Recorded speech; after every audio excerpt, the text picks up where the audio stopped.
ಶ್ರೀ ಗುರುಭ್ಯೋ ನಮಃ ಪರಮಗುರುಭ್ಯೋ ನಮಃ ಶ್ರೀಮದಾನಂದತೀರ್ಥ ಭಗವತ್ಪಾದಾಚಾರ್ಯ ಗುರುಭ್ಯೋ ನಮಃ. ಕೃಷ್ಣಂ ವಂದೇ ಜಗದ್ಗುರುಂ ದಾಸವರ್ಯಂ ದಯಾಯುಕ್ತಂ ದೂರೀಕೃತ ದೂರಾಶೀಷಂ ಹರಿಕಥಾಮೃತ ಸಾರವಕ್ತಾರಂ ಜಗನ್ನಾಥ ಗುರುಂ ಭಜೆ.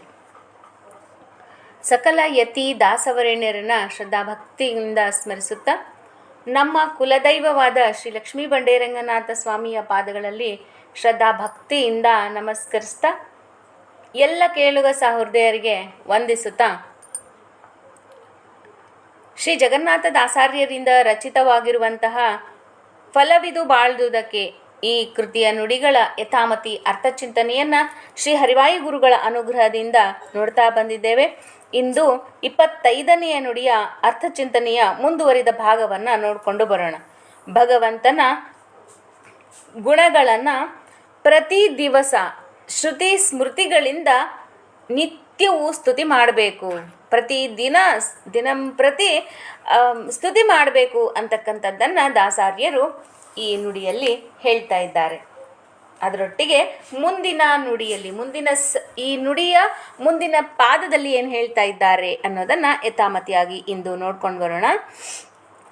ಪ್ರತಿ ದಿವಸ ಶ್ರುತಿ ಸ್ಮೃತಿಗಳಿಂದ ಸಂಸ್ತುತಿಸುತ್ತ ಲಕ್ಷ್ಮೀಪತಿ ಗುಣವಾ ಕೃತಿಪತಿ ಸೃಷ್ಟಿ ಸ್ಥಿತಿ ಲಯ ಕಾರಣ ಇತರ ದೇವತೆಗಳಿಗಿಲ್ಲೆಂಬುದೇ ಫಲವಿದು ಬಾಳ್ದುದಕ್ಕೆ ಸಿರಿ ನಿಲಯನ ಗುಣಗಳ ತಿಳಿದು ಭಜಿಸುವುದೇ ಫಲವಿದು ಬಾಳ್ದುದಕ್ಕೆ.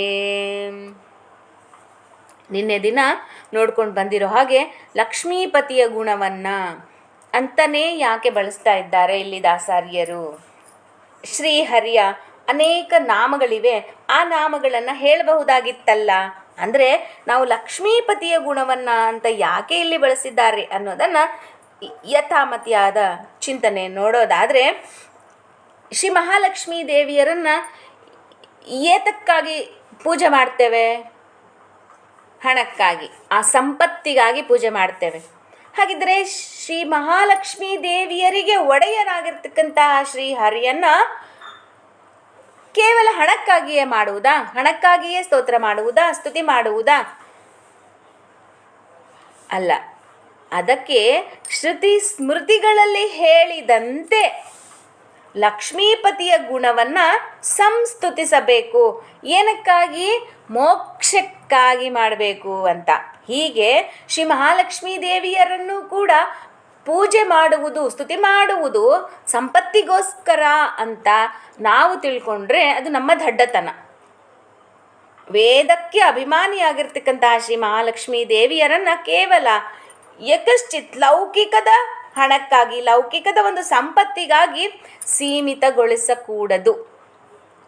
ಅವರು ಸದಾಕಾಲ ಭಗವಂತನ ಜೊತೆಗಿದ್ದು ಅತೀ ಹೆಚ್ಚಿನ ಪ್ರೀತಿ ಪಾತ್ರರಾಗಿದ್ದಾರೆ ಭಗವಂತನಿಗೆ.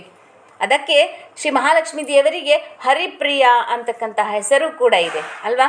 ಹಾಗೆ ಶ್ರೀ ಹರಿಗೆ ಅತ್ಯಂತ ಪ್ರೀತಿ ಪಾತ್ರರಾಗಿದ್ದು ಅವರ ವಕ್ಷಸ್ಥಳದಲ್ಲಿಯೇ ಸ್ಥಾನವನ್ನು ಮಾಡಿಕೊಂಡಿರ್ತಕ್ಕಂತಹ ಶ್ರೀ ಮಹಾಲಕ್ಷ್ಮೀ ದೇವಿಯರ ಮುಖಾಂತರವಾಗಿ ಶ್ರೀಹರಿಯನ್ನು ಕೊಂಡಾಡಬೇಕು.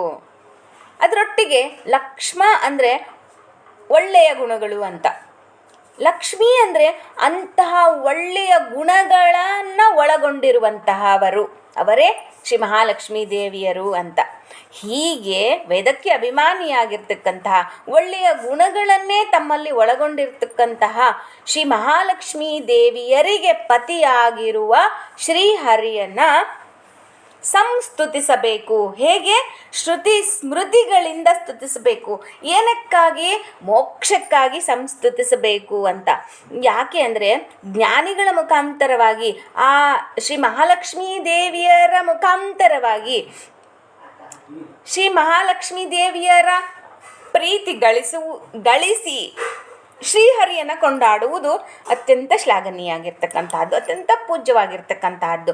ಯಾಕೆ ಅಂದರೆ ಈಗ ನೋಡಿ, ಲೌಕಿಕದಲ್ಲಿಯೂ ಕೂಡ ಪ್ರೀತಿ ಪಾತ್ರರಾದವರ ಮುಖಾಂತರವಾಗಿ ನಾವು ಯಾವುದೇ ಕೆಲಸ ಕಾರ್ಯಕ್ಕೆ ಹೋಗುವುದು ಅಥವಾ ದೊಡ್ಡ ಅಧಿಕಾರಿಗಳನ್ನು ಭೇಟಿಯಾಗುವುದು ಹೇಗೆ ಅಂದರೆ ಅವರಿಗೆ ಪ್ರೀತಿ ಪಾತ್ರರಾದವರ ಮುಖಾಂತರವಾಗಿ ಆ ಅಧಿಕಾರಿಗಳನ್ನು ಭೇಟಿಯಾಗುವುದು ಅತ್ಯಂತ ಸುಲಭದ ಕೆಲಸ. ಹಾಗೆಯೇ ಇಲ್ಲಿ ಕೂಡ ಸದಾಕಾಲ ಭಗವಂತನ ಜೊತೆಗೆ ಇದ್ದು ಅವರ ಸೇವೆಯನ್ನು ಮಾಡ್ತಕ್ಕಂತಹ ವೇದಕ್ಕೆ ಅಭಿಮಾನಿಯಾಗಿರುವಂತಹ ಶ್ರೀ ಮಹಾಲಕ್ಷ್ಮೀ ದೇವಿಯರನ್ನು ಸರ್ವ ಅಭಿಷ್ಟವನ್ನು ಕೊಡ್ತಕ್ಕಂತಹ ಶ್ರೀ ಹರಿಯ ಒಂದು ಸ್ತುತಿಗಾಗಿ ಶ್ರೀ ಮಹಾಲಕ್ಷ್ಮೀ ದೇವಿಯರ ಮುಖಾಂತರವಾಗಿಯೇ ಹೋದರೆ ಅಲ್ಲಿ ಭಗವಂತನಿಗೂ ಅತ್ಯಂತ ಪ್ರೀತಿ ಆಗತ್ತೆ. ಯಾಕೆ ಅಂದರೆ ಪ್ರೀತಿ ಪಾತ್ರರಾದವರ ಮುಖಾಂತರವಾಗಿ ಶ್ರೀಹರಿ ಹತ್ರ ಹೋಗ್ತಾ ಇದ್ದೇವೆ ಅಂತಕ್ಕಂಥದ್ದು. ಮತ್ತು ಇಲ್ಲಿ ಮುಂದಿನ ಪಾದದಲ್ಲಿ ಏನು ಹೇಳ್ತಾ ಇದ್ದಾರೆ, ಕೃತಿಪತಿ ಸೃಷ್ಟಿ ಸ್ಥಿತಿಲಯ ಕಾರಣ ಅಂತ. ಕೃತಿಪತಿ ಯಾರು? ಶ್ರೀ ಕೃತಿ ಅನ್ನೋವಂಥದ್ದು ಕೂಡ ಶ್ರೀ ಮಹಾಲಕ್ಷ್ಮೀ ದೇವಿಯರೇ. ಅವರಿಗೆ ಪತಿ ಯಾರು? ಪ್ರದ್ಯುಮ್ನ ರೂಪಿ ಆಗಿರ್ತಕ್ಕಂತಹ ಪರಮಾತ್ಮ. ಕೃತಿಪತಿಯನ್ನು ಹೇಗೆ ಮಾಡಬೇಕು? ಲಕ್ಷ್ಮೀಪತಿ ಗುಣವ ಆಯಿತು. ತದನಂತರದಲ್ಲಿ ಕೃತಿಪತಿ ಹೇಳ್ತಾ ಇದ್ದಾರೆ, ಕೃತಿ ಎನ್ನುವಂತಹ ಶ್ರೀ ಮಹಾಲಕ್ಷ್ಮೀ ದೇವಿಯರಿಗೆ ಪತಿಯಾಗಿರುವಂತಹ ಒಡೆಯರಾಗಿರುವಂತಹ ಶ್ರೀ ಪ್ರದ್ಯುಮ್ನ ರೂಪಿ ಪರಮಾತ್ಮ ಅಂತ. ಸೃಷ್ಟಿ ಸ್ಥಿತಿ ಲಯ ಕಾರಣ.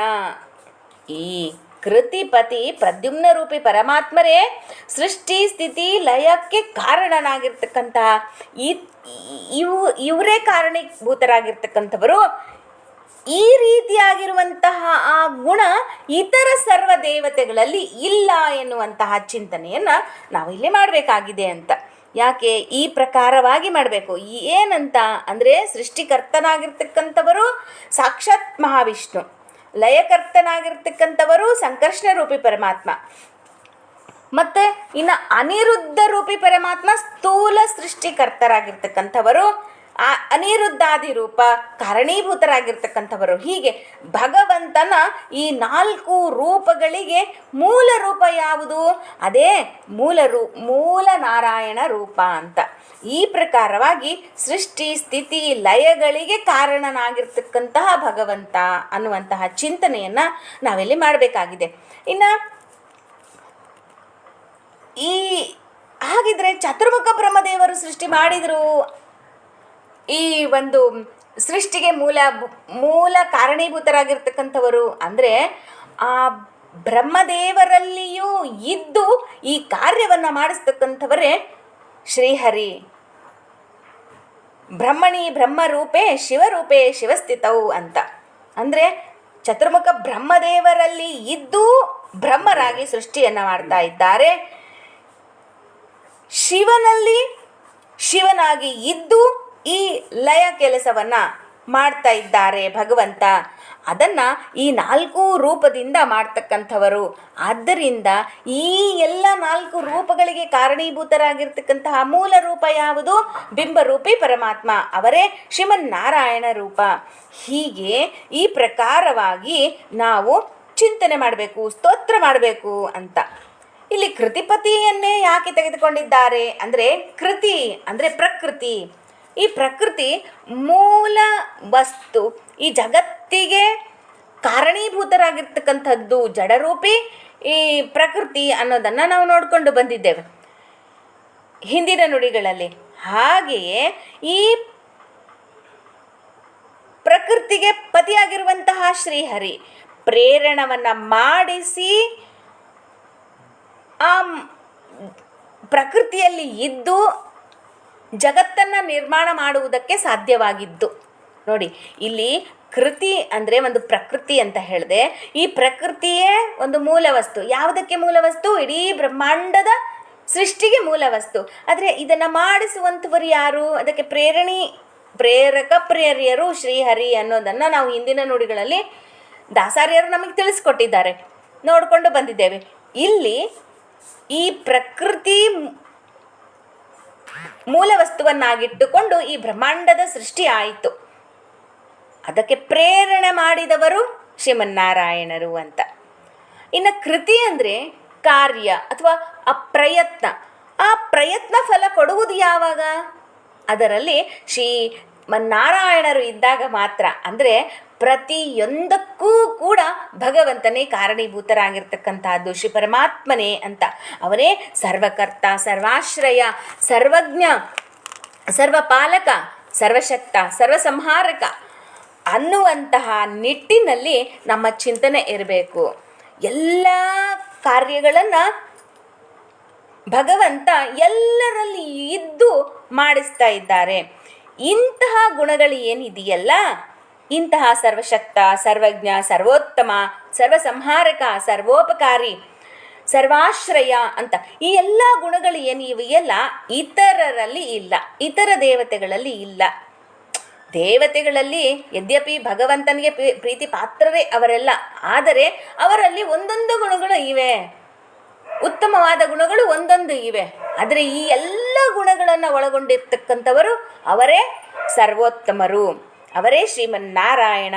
ಅದಕ್ಕೆ ಶ್ರೀ ವಾದಿರಾಜ ತೀರ್ಥ ಗುರು ಸಾರ್ವಭೌಮರು ಶ್ರೀ ಲಕ್ಷ್ಮೀ ಶೋಭಾನೆಯಲ್ಲಿ ಹೇಳ್ತಾರೆ, ಒಂದೊಂದು ಗುಣಗಳು ಇದ್ದಾವು ಇವರಲ್ಲಿ ಸಂದಣಿಸಿವೆ ಬಹುದೋಷ ಅಂತ.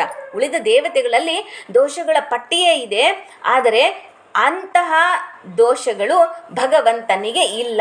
ಯದ್ಯಪಿ ನಾವು ಆ ರೀತಿಯಾಗಿ ಚಿಂತನೆ ಮಾಡಕೂಡ್ದು, ದೋಷಗಳಿವೆ ಅನ್ನೋದನ್ನು ಚಿಂತನೆ ಮಾಡಬಾರ್ದು. ಅವು ಎಲ್ಲವೂ ಕೂಡ, ಆ ಎಲ್ಲ ದೋಷಗಳು ಕೂಡ ಶ್ರೀಹರಿಯ ಅಧೀನದಲ್ಲಿರ್ತಕ್ಕಂಥವರೇ. ಅವರೆಲ್ಲರೂ ಕೂಡ ಶ್ರೀಹರಿ ಹೇಳಿದಂತೆ ಮಾಡ್ತಕ್ಕಂಥವರು, ಶ್ರೀಹರಿಯೇ ನಿಯಾಮಕರು ಅವರೆಲ್ಲರಿಗೂ ಕೂಡ. ಅದಕ್ಕೂ ಎಲ್ಲ ದೋಷಗಳಿಗೂ ಕೂಡ ಭಗವಂತನೇ ಪ್ರೇರಕನಾಗಿದ್ದಾರೆ. ಆದ್ದರಿಂದ ನಾವಿಲ್ಲಿ ಹಾಗೆ ಚಿಂತನೆ ಮಾಡದೇನೆ ಇಲ್ಲಿ ಆ ಎಲ್ಲ ಗುಣಲಕ್ಷಣಗಳನ್ನು ಹೊಂದಿರತಕ್ಕಂತಹ ಸೃಷ್ಟಿ, ಸ್ಥಿತಿ, ಲಯ, ಕಾರಣ ಇವೆಲ್ಲ ನಿಯಮನವನ್ನು ಮಾಡ್ತಕ್ಕಂತಹ, ಸಕಲ ಕಾರ್ಯವನ್ನು ಮಾಡ್ತಕ್ಕಂತಹ ಶ್ರೀಮನ್ನಾರಾಯಣರ ಈ ಎಲ್ಲ ಗುಣಗಳು ಇತರ ಸರ್ವ ದೇವತೆಗಳಲ್ಲಿ ಇಲ್ಲ ಅನ್ನುವಂತಹ ಚಿಂತನೆಯನ್ನು ನಾವು ಮಾಡಬೇಕಾಗಿದೆ. ಹೀಗೆ ಅವರೆಲ್ಲರಿಗೂ ಈ ಸೃಷ್ಟಿಗೆ ಮೂಲ ಕಾರಣೀಭೂತರಾಗಿರ್ತಕ್ಕಂತಹ ಬ್ರಹ್ಮದೇವರಿಗೂ ಕಾರಣೀಭೂತರ ಸೃಷ್ಟಿ ಮಾಡಿರ್ತಕ್ಕಂಥವರು ಯಾರು? ಈ ಸೃಷ್ಟಿಕರ್ತ ಬ್ರಹ್ಮನಿಗೂ ಪರಬ್ರಹ್ಮನ ಎನಿಸಿಕೊಂಡಿರ್ತಕ್ಕಂಥವರು ಯಾರು? ಅವರೇ ಶ್ರೀಮನ್ನಾರಾಯಣ ಅನ್ನುವಂತಹ ನಿಟ್ಟಿನಲ್ಲಿ ಅವರೆಲ್ಲರಿಗೂ ಶಕ್ತಿಯನ್ನು ಕೊಟ್ಟು ಅವರಿಂದ ಆಯಾ ಕಾರ್ಯವನ್ನು ಮಾಡಿಸ್ತಾ ಇದ್ದಾರೆ. ಶಿವ ಲಯಕರ್ತನಾಗಿದ್ದಾರೆ, ಹೀಗೆ ಬ್ರಹ್ಮದೇವರು ಸೃಷ್ಟಿಕರ್ತರಾಗಿದ್ದಾರೆ. ಇವರೆಲ್ಲರೂ ಕೂಡ ತಮ್ಮ ಕಾರ್ಯವನ್ನು ಮಾಡ್ತಾ ಇದ್ದಾರೆ ಅನ್ನೋದಾದರೆ ಅವರೆಲ್ಲರಲ್ಲಿಯೂ ನಿಂತು ಭಗವಂತ ಈ ಕಾರ್ಯವನ್ನು ಮಾಡಿಸ್ತಾ ಇದ್ದಾರೆ. ಹೀಗೆ ಇದು ಎಲ್ಲವನ್ನ ನಾವು ಹೇಗೆ ತಿಳಿಬೇಕು?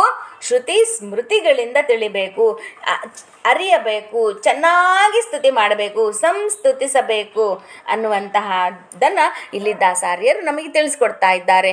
ಅವನೇ ಸರ್ವೋತ್ತಮ, ಅವನೇ ಎಲ್ಲವನ್ನ ಮಾಡಿಸ್ತಕ್ಕಂಥವನು, ಅವನು ಸರ್ವತಂತ್ರ ಸ್ವತಂತ್ರ, ನಾನು ಅವನ ಭೃತ್ಯ, ನಾನು ಅವನ ಸೇವಕ, ನಾನು ಅವನಿಗೆ ಅಧೀನವಾಗಿರ್ತಕ್ಕಂಥವನು, ಅಸ್ವತಂತ್ರತ್ವವನ್ನು ನನಗೆ ಇದೆ, ಅವನೇ ಸರ್ವತಂತ್ರ ಸ್ವತಂತ್ರ ಅನ್ನುವಂತಹ ಚಿಂತನೆಯನ್ನು ನಾವು ಮಾಡಿದ್ರೆ ಅದು ಬದುಕಿದಕ್ಕೆ ಫಲ.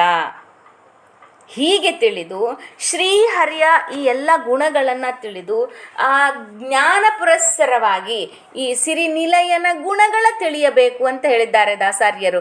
ಈ ರೀತಿಯಾಗಿ ತಿಳಿದುಕೊಂಡು ಬದುಕುವುದೇ ಫಲ, ಆಮುಷ್ಮಿಕ ಫಲ ಸಿಗಬೇಕು. ಅಂದರೆ ಆ ಭಗವಂತನ ಸ್ಮರಣೆಯನ್ನು ಶ್ರುತಿ ಸ್ಮೃತಿಗಳಿಂದ ಮಾಡಬೇಕು ಅಂತಕ್ಕಂಥದ್ದನ್ನು ಇಲ್ಲಿ ದಾಸಾರ್ಯರು ತಿಳಿಸ್ಕೊಡ್ತಾ ಇದ್ದಾರೆ.